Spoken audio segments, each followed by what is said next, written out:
Fire Studio.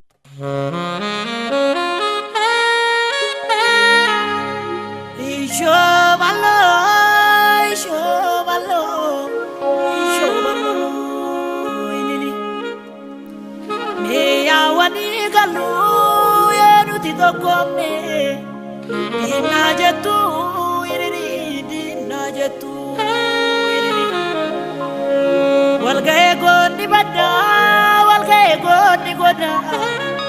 Sida bunu bochise nani konani gamada. Bonbane gadi bune akajalde sadapa. Inji bano nakasi ke roko kape. Yo kotangana kotu baji garagarjani. Absornana kamayo nami hobi sani mor milto apaya radesi gute kunoti kaedira bubuta dabare namu kodi dabare darban kabu itani mamaku galmagau kayoko ke sambaloko ke sambasa kodako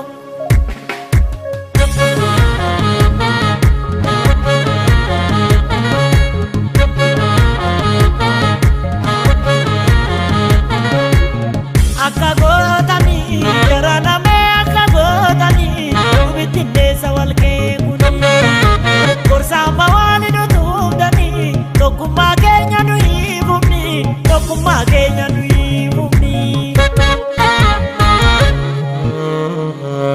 ayo garameti ayeti sidesu jawar koti chaza galepsu dina sodachisu silva ya golaba kanza wango jefte ani bo ya bosudin kiya shenkale ni chifte itibulu fimale mundungala tare wajinsiku fimale duk digara tare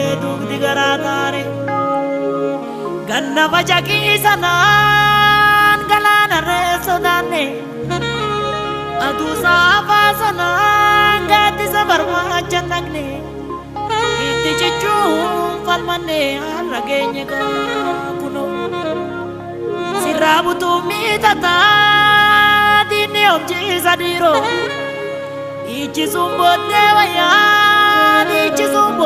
waya inji bano kapso ke dini sisa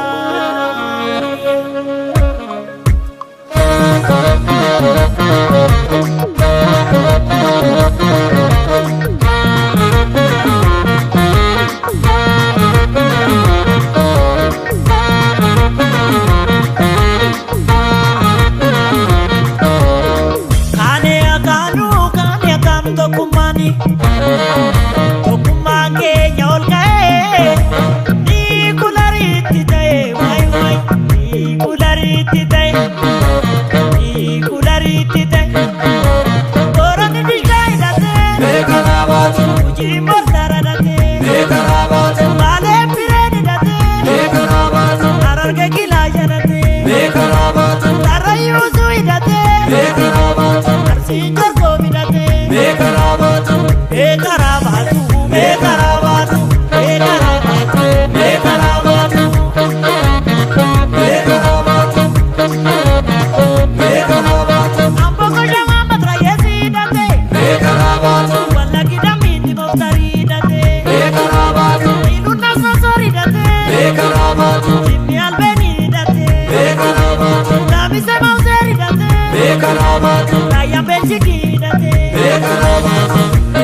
Dubiti, Pimpine Kanoro Moti, Pimpine Kanoro Moti.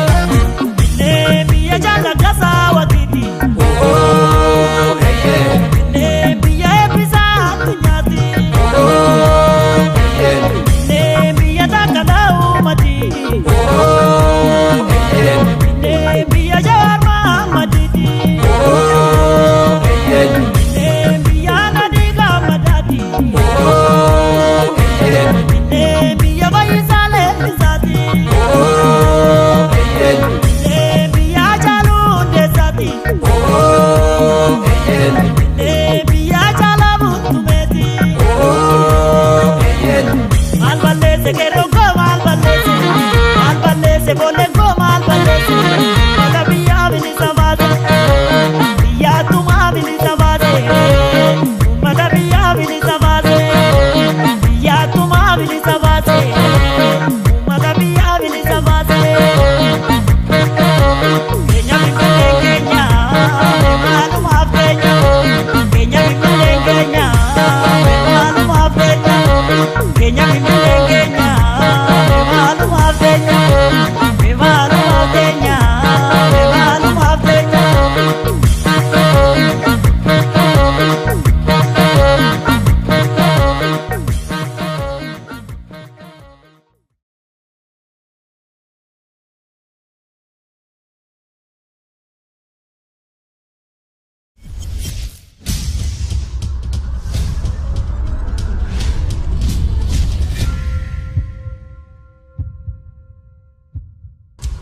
Aya Studio.